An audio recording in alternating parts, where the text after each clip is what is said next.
அன்பான காலைக்கது நிகழ்ச்சி நேயர்களே, மீண்டும் இந்த நாளிலும் கூட இயேசுவின் புண்ணிய நாமத்துல உங்களோடு கூட இணைவதில் மிகுந்த மகிழ்ச்சி அடைகின்றேன். இந்த நாளிலும் கூட நமக்கு தேவன் தருகிற வாக்குத்தத்தத்தின் செய்தி எங்கன்னு பார்த்தீங்கன்னு சொன்னா, லூக்கா 11:13 பொல்லாதவர்களாகிய நீங்கள் உங்கள் பிள்ளைகளுக்கு நல்ல ஈவுகளை கொடுக்க அறிந்திருக்கும் பொழுது பரமபிதாவை தம்மிடத்தில் வேண்டிக் கொள்கிறவர்களுக்கு பரிசுத்த ஆவியை கொடுப்பது எவ்வளவு நிச்சயம் அல்லவா அப்படின்னு சொல்லி சொல்லப்பட்டுள்ளது. யாராவது நீங்க ஒருவர்கிட்ட ஏதாவது கேட்க போகும் பொழுது அவங்க கிட்ட கிடைக்கணும், அவங்க கேட்டதும் தரணும் அப்படின்னு சொல்லி நம்ம என்ன செய்வோம், எதிர்பார்ப்போட போவோம். ஒருவேளை அவங்க கிட்ட கேட்டா கிடைக்காது அப்படின்னு சொன்னா நம்ம என்ன செய்ய மாட்டோம், கேட்க மாட்டோம். ஏன்னு சொன்னா அவங்க தரல அப்படின்னு சொல்லிட்டு அது நமக்கு ரொம்ப மன சோர்வை தரும்.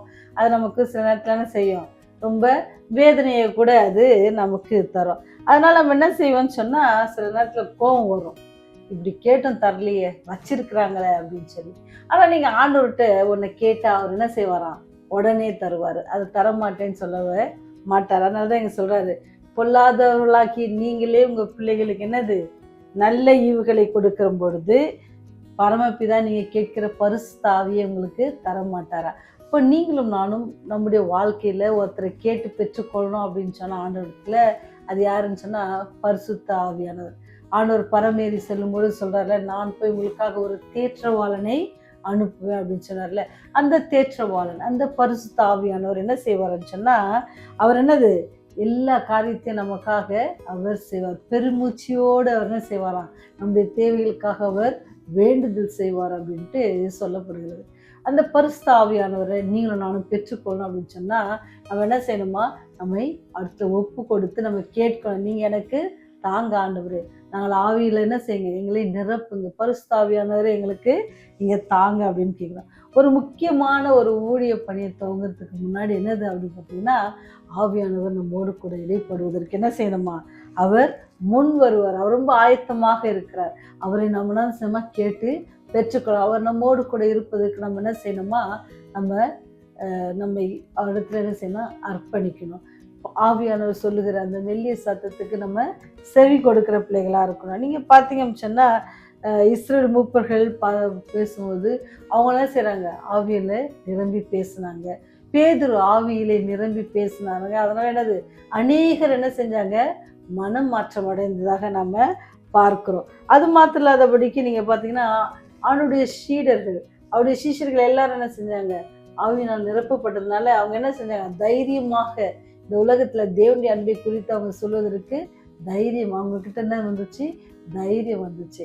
அது நீங்க பார்த்தீங்கன்னா பவுலும் சீலாவும் சிறைச்சாலையில் இருக்கும் பொழுது ஆவியில நிரப்பப்பட்டு என்ன செய்யறாங்க, அவங்க ஆண்டவரை துதித்து பாடுகிறாங்க. ஆவியான நம்மோட கூட இருக்கும் பொழுது அவர் என்ன செய்வாராம், நமக்கு பாவத்தை குறித்தும் நியாயத்தை குறித்தும் நீதியை குறித்து என்ன செய்வாரா, நமக்கு போதிப்பார்.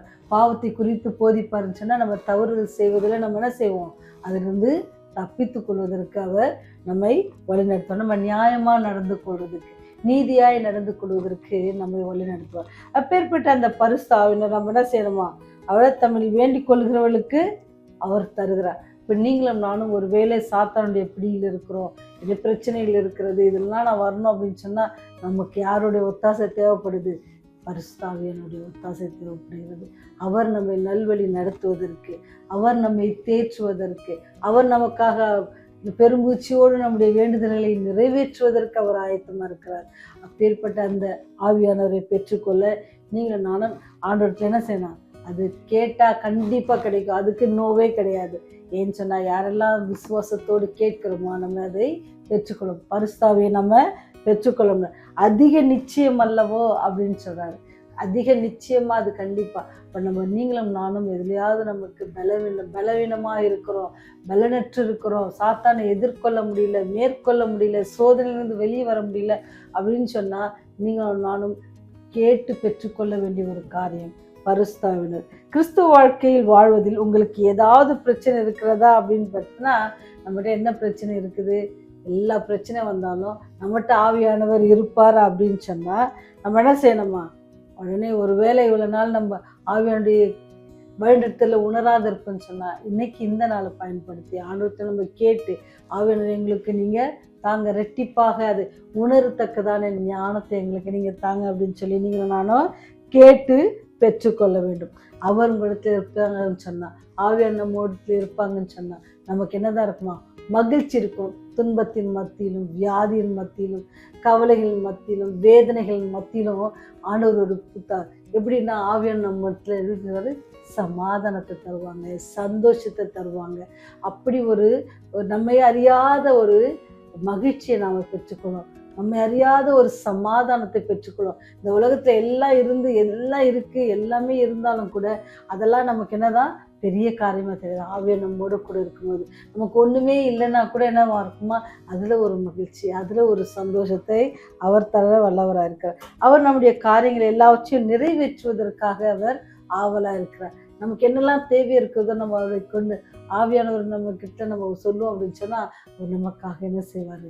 எல்லா காரியத்தையும் செய்து முடிக்க, அது நமக்கு ஞானத்தை தர, அவர் நம்மை வழி நடத்த நமக்கு அவர் என்ன செய்வாராம்? நம்மோடு கூட மெல்லிய சத்தத்துல அவர் பேசுவதை கேட்பதற்கான அதற்கான எல்லா காரியத்தையும் அவர் நமக்கு வாய்க்க செய்வார். நம்மை நாம் ஞானமாய் நடந்து கொள்வதற்கு அவர் என்ன செய்வாரா? வழி நடத்துவார். இப்பேற்பட்ட அந்த வல்லமை, இப்பேற்பட்ட அந்த கிருபையை தேவன் நமக்கு கொடுத்துருக்கிறாங்க. அப்போ நீங்களும் நானும் என்ன செய்யணுமா? அதை கேட்டு பெற்றுக்கொள்ளணும். அதிக நிச்சயமாக அவர் அது நமக்கு கேட்டால் என்ன செய்ய மாட்டாரு? தரமாட்டேன்னு சொல்லாத ஒரே ஒரு காரியம் என்னன்னா ஆவியானவர் தான். பரிசுத்தவான்களை கேட்டு பெற்றுக்கொள்ளுங்க. நம்ம வருகிற நோக்கி இருக்கிற எல்லா பிரச்சனையும் வெளிவருவதற்கு தேவ ஒத்தாசை, ஆவியானவர் வழி நடத்த நம்மோடு கூட இருக்கும். அப்பேற்பட்ட அந்த ஆவியானவரை இன்று ஒரு வாழ்க்கையில நீங்க கேட்டு பெற்றுக்கொள்ள விருப்பமா இருக்கீங்களா? ஜெபத்துல கேட்டு பெற்றுக்கொள்ளுவோம். ஜெபம் செய்வோம். அன்பின் பரலோக தந்தையே, எங்களுக்காக தேற்றவாளனை அனுப்பினவர்.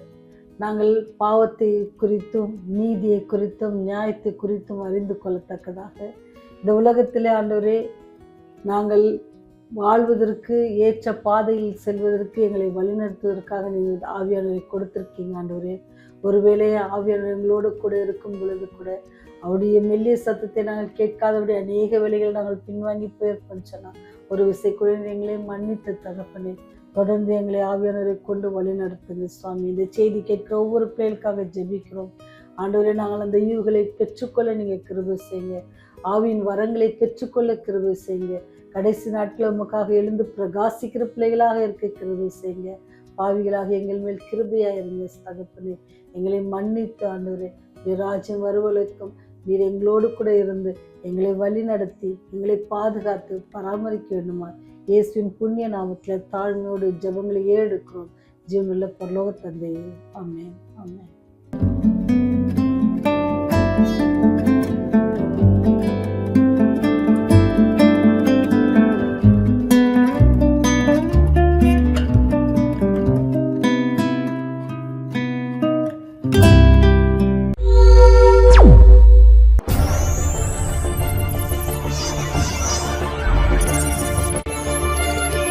நீங்கள் பார்த்துக் கொண்டிருப்பது உங்கள் ரிவைவல் டிவி.